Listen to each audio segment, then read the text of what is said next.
There's a particular kind of loneliness that isn't born from isolation, but from awareness. It's the quiet solitude of the man who has looked deeply into himself and emerged with a clarity that sets him apart. Not chosen by divine intervention or mystical forces, but chosen by his own commitment to authenticity, to truth, to becoming fully human. Carl Rogers, the pioneering psychologist who revolutionized our understanding of human potential, spoke extensively about what he called the fully functioning person. Though Rogers never used grandiose terms like spiritually chosen, his work reveals a profound truth: those who commit to genuine self-actualization often find themselves walking a solitary path. Not because they're superior, but because they've made a choice that relatively few are willing to make, the choice to live authentically, regardless of social cost. This isn't a romantic notion of the lone wolf or the misunderstood genius. It's something far more grounded and, frankly, more challenging. It's about the psychological reality of what happens when a person commits to what Rogers called congruence, that rare alignment between one's inner experience and outer expression. Today, we're exploring why this path of authentic self-development so often leads to solitude, what Rogers discovered about human nature that explains this phenomenon, and what it truly means to walk this road with integrity and purpose. The Rogerian Foundation: Understanding Authentic Personhood. To understand why the path of genuine self-development leads to solitude, we must first understand Carl Rogers' revolutionary perspective on human nature. Born in 1902 in Oak Park, Illinois, but spending significant time working and teaching in Britain during the mid-20th century, Rogers developed what he called person-centered therapy, a radical departure from the psychoanalytic thinking that dominated his era. Rogers proposed something that seemed almost naive to his contemporaries: that human beings have an innate tendency toward growth, toward becoming more complete versions of themselves. He called this the actualizing tendency. But here's what made his work profound: he also recognized that this natural growth process is constantly under siege from social conditioning, from what he termed conditions of worth. From childhood, Rogers observed, we learn that love and acceptance come with strings attached. We're praised when we behave in certain ways, punished or ignored when we don't. Our parents, teachers, and society at large communicate subtle and not so subtle messages: you're good when you achieve. You're lovable when you conform. You're acceptable when you don't cause trouble. These conditions of worth become internalized. We develop what Rogers called an ideal self, the person we believe we should be to earn love and acceptance. Meanwhile, our real self, our genuine feelings, desires, and perceptions, often conflicts with this ideal. The gap between these two creates psychological distress. Rogers identified three core conditions necessary for psychological growth: congruence, unconditional positive regard, and empathic understanding. Of these three, congruence, the alignment between inner experience and outer expression, is perhaps the most challenging to achieve and maintain. Congruence means being genuine, being real, being yourself without facade. It sounds simple. It's anything but. Because being congruent often means disappointing others, violating their expectations, standing apart from collective norms. And this is where our journey begins, with the recognition that authentic selfhood comes at a social cost. Rogers wrote, "The curious paradox is that when I accept myself just as I am, then I can change." This acceptance, this radical self-honesty, is the first step on a path that inevitably leads away from conventional social connection and toward something deeper, more genuine, and often more solitary.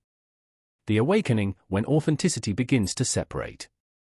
There comes a moment in certain people's lives, not a supernatural calling, but a psychological awakening, when the gap between who they are and who they've been pretending to be becomes unbearable. This moment can arrive through crisis, through therapy, through profound loss, or simply through the accumulated weight of years spent performing a role that doesn't fit. Rogers documented this awakening in his clinical work. He described clients who would suddenly realize, sometimes with shocking clarity, that they'd been living according to someone else's script. A successful lawyer who realizes he never wanted to practice law, he was fulfilling his father's dream. A devoted mother who recognizes she's been suppressing her own needs so completely that she no longer knows what she wants. A religious man who understands that his faith was adopted wholesale from his community rather than genuinely examined and chosen. This awakening isn't comfortable. It's often accompanied by what Rogers called existential anxiety, the vertigo of realizing that you are responsible for your own life, that no authority can tell you who to be, that you must choose yourself, again and again, with all the uncertainty that entails. When a person begins to honor this awakening, when they start making choices based on their genuine values rather than internalized conditions of worth, something shifts in their relationships. Friends who bonded over shared complaints suddenly seem less appealing when you're no longer interested in complaining. Family members who relied on your people-pleasing feel threatened when you begin setting boundaries. Colleagues who valued your conformity become uncomfortable with your new honesty. Rogers noted that this phase is particularly challenging because the person is essentially learning a new language, the language of authentic selfhood, while everyone around them continues speaking the old language of social performance. There's a mismatch, a dissonance that creates friction.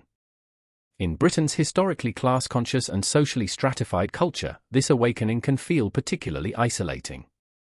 The unwritten rules of fitting in, of not making a fuss, of maintaining social harmony at the expense of personal truth, these cultural norms exert enormous pressure. When someone begins to prioritize inner congruence over social conformity, they're not just breaking personal habits, they're violating deeply embedded cultural expectations. The man who awakens to authentic selfhood finds that his presence alone makes others uncomfortable. Not because he's preaching or judging, but simply because his congruence highlights the incongruence in others. His willingness to be vulnerable, to admit uncertainty, to speak his truth even when it's awkward, these behaviors act as a mirror, reflecting back to others their own suppressed authenticity.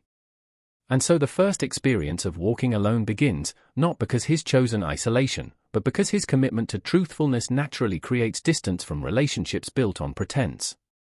The social cost of congruence. Rogers was remarkably honest about the social implications of becoming a fully functioning person. While he believed deeply in the human capacity for growth, he didn't romanticize the journey. He understood that authenticity disrupts the social order. Consider how most relationships function. There's an implicit contract: I'll play my role if you play yours. I'll support your self-image if you support mine. I won't challenge your comfortable beliefs if you don't challenge mine. These contracts allow for smooth social functioning, for predictable interactions, for stable communities. When someone commits to congruence, they break this contract, not maliciously, but inevitably. They can no longer participate in collective self-deception. They can't laugh at jokes they don't find funny. They can't pretend to agree with opinions they don't share. They can't perform enthusiasm for pursuits that leave them cold. This creates what psychologists call social friction. Suddenly, interactions that once flowed smoothly become awkward. The authentic person asks questions that others find uncomfortable. Why do we do it this way? What do you really think? Is this actually what you want? These questions, asked with genuine curiosity rather than judgment, nonetheless disturb the social equilibrium. Rogers observed in his practice that clients who made genuine progress toward congruence often experienced relationship losses. Friendships faded. Marriages sometimes ended. Family dynamics shifted, sometimes painfully. This wasn't because therapy made people selfish or difficult, it was because authentic living revealed incompatibilities that had always existed but were previously masked by social performance. In the British context, where getting along and maintaining social propriety have long been valued, this friction can feel particularly acute. The man who stops participating in obligatory pub visits, who declines invitations to events that drain him, who speaks honestly about his feelings rather than defaulting to cheerful stoicism, is not just being unconventional. He's violating a social code that values harmony over honesty, smoothness over substance. Rogers noted something crucial here: the authentic person doesn't set out to alienate others. He's not trying to be different or provocative. He's simply unable to maintain the pretense.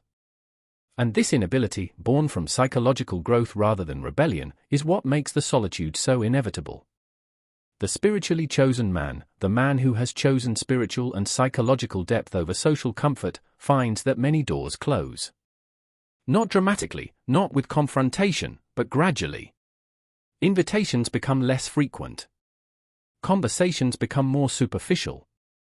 Others sense, perhaps unconsciously, that this person won't participate in the usual games, won't provide the usual validations, won't fit into the usual boxes. And so he walks increasingly alone, not because he desires isolation, but because authentic presence is simply incompatible with relationships based on mutual pretense. The inner landscape of solitude. But what happens inside the person who walks this path? Rogers spent considerable time exploring the phenomenological experience, the subjective, lived reality of those moving toward full functioning. What he discovered challenges many assumptions about loneliness and connection. The man committed to authentic selfhood experiences solitude differently than the person who is merely isolated.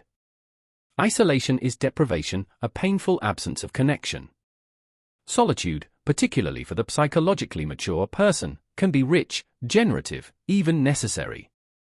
Rogers found that his most psychologically healthy clients reported needing significant time alone. Not to escape others, but to maintain their hard-won congruence. In solitude, they could check in with themselves, could feel their genuine feelings without the pressure to perform, could think their own thoughts without immediate social feedback. This isn't the loneliness of the socially anxious person who craves connection but fears rejection. It's something more subtle. It's the recognition that most social interaction requires a kind of translation, translating one's complex inner experience into socially acceptable expressions.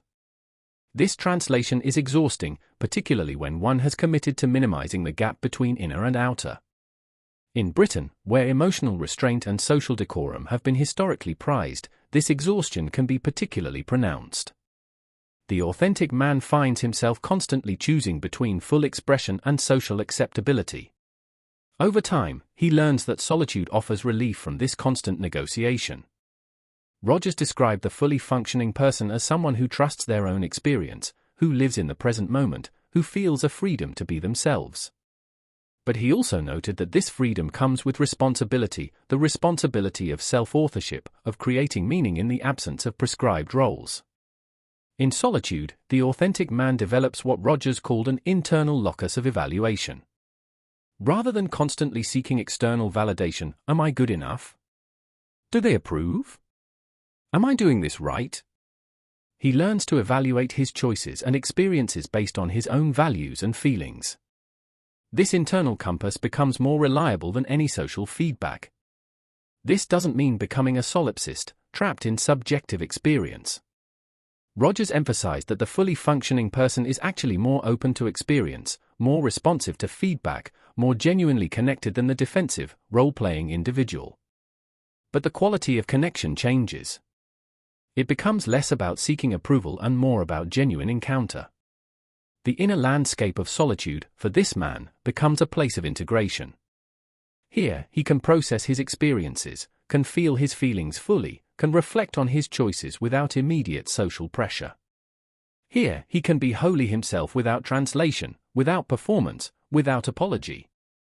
This solitude isn't rejection of humanity, it's a deepening of one's own humanity, which paradoxically prepares one for more genuine connection when it does occur. The rare quality of deep connection. Here's where Rogers' work reveals something unexpected: the man who walks largely alone is actually capable of deeper, more meaningful connection than those constantly surrounded by people. The quality of connection matters far more than the quantity. Rogers distinguished between what he called person-to-person relationships and mere social contact. Most social interaction, he observed, involves people relating not to each other as they truly are, but to their ideas of each other, to the roles each person plays. We interact with the construction, the teacher, the colleague, the neighbor, rather than the person. Genuine person-to-person encounter requires something most people find difficult: the willingness to be fully present, to drop defenses, to meet another without agenda. Rogers found that such encounters were rare but profoundly transformative when they occurred. The man who has committed to authenticity develops an unusual capacity for this kind of encounter. Because he's done the difficult work of becoming congruent with himself, he can be present with others without the constant static of self-monitoring and social performance. He's not busy managing his image or playing a role. He's simply there, available, real. This creates a paradox: he has fewer relationships, but the ones he has are often deeper and more satisfying. Where others might have dozens of acquaintances and friends on social media, he might have 2 or 3 people with whom he can be genuinely himself. But those 2 or 3 relationships offer something that quantity can never provide: true understanding, authentic acceptance, real intimacy. Rogers emphasized that these deep connections are characterized by mutual congruence, empathic understanding, and unconditional positive regard.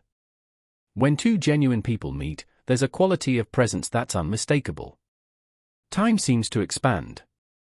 Conversation flows naturally from surface to depth.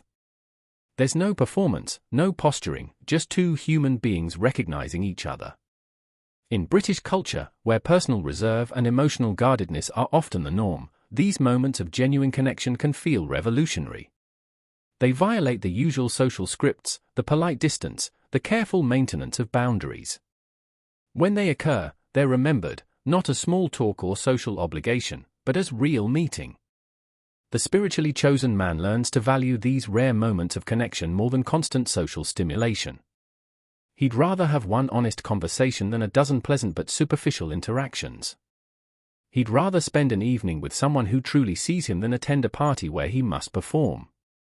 This preference isn't snobbery or antisocial tendency, it's a natural outcome of psychological maturity.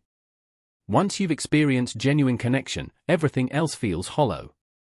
Once you've been truly seen and accepted as you are, social performance loses its appeal. Rogers noted that his most psychologically healthy clients often described feeling more deeply connected to humanity in general, even as their circle of close relationships narrowed. They experienced what he called unconditional positive regard, not just for specific people, but as an orientation toward human experience itself. They could see the struggling person beneath the defensive behavior, could feel compassion for human fragility, could recognize the shared condition of existence. So the man walks alone, but he's not lonely in the conventional sense. He carries within himself the capacity for profound connection, and when he encounters another genuine person, that connection is immediate, deep, and nourishing in ways that crowds of superficial relationships never could be. The misunderstandings and projections. Perhaps inevitably, the man who walks this path becomes subject to misunderstanding and projection. Others, observing his solitude and his difference, construct narratives to explain what they see. Few of these narratives are accurate. Some see arrogance. He thinks he's better than us, they say, interpreting his inability to engage in social performance as superiority. But Rogers' work reveals that the opposite is often true. The authentic person has typically confronted their own flaws, limitations, and ordinariness more honestly than most. His distance isn't superiority, it's the result of no longer being able to pretend. Others see damage. Something must be wrong with him, they conclude, assuming that solitude indicates pathology. In a culture that equates social success with mental health, the person who chooses solitude over superficial connection appears aberrant. But Rogers distinguished clearly between the withdrawal of the fearful, damaged person and the selective engagement of the psychologically mature individual. Still others romanticize. They project onto the solitary man qualities he doesn't possess: mystical insight, spiritual superiority, hidden wisdom. This projection can be particularly burdensome because it creates another role to reject, another expectation to disappoint. The authentic man isn't a guru or a sage. He's simply a person trying to live honestly. In Britain, where eccentricity has historically been both tolerated and gently mocked, the man who walks alone might be labeled a loner or odd, but granted space to be different. Yet even this tolerance carries assumptions that his solitude is a quirk rather than a choice, a personal limitation rather than a consequence of growth. Rogers observed that his clients who were most committed to authenticity often struggled with these projections. They wanted to be understood, to have their experience recognized, but they also recognized that explaining themselves often required justification, and justification itself contradicted their commitment to self-trust. So they learned, gradually, to let others maintain their interpretations, to accept being misunderstood as part of the cost of authenticity. There's also projection from those who sense in the authentic man's presence something that disturbs them. His congruence highlights their incongruence. His peace with solitude challenges their frantic sociability. His self-acceptance contrasts with their constant self-criticism. Rather than examining their own discomfort, they project problems onto him: he's antisocial, he's cold, he's missing out, he's wasting his life. The spiritually chosen man learns to carry these projections lightly. He recognizes them as information about others' inner worlds rather than accurate assessments of his own. This doesn't make the misunderstanding painless. There's often a wish to be seen clearly, to be understood. But psychological maturity includes accepting that being truly seen is rare, and that most social perception is filtered through others' needs and fears. Perhaps most challenging are the projections from family members who feel abandoned or rejected by his growth. Parents who raised him with certain expectations, siblings who shared a particular family dynamic, partners who were attracted to who he was pretending to be. These relationships can become sites of intense misunderstanding and pain when authentic selfhood emerges. Rogers was honest about this: growth sometimes means loss.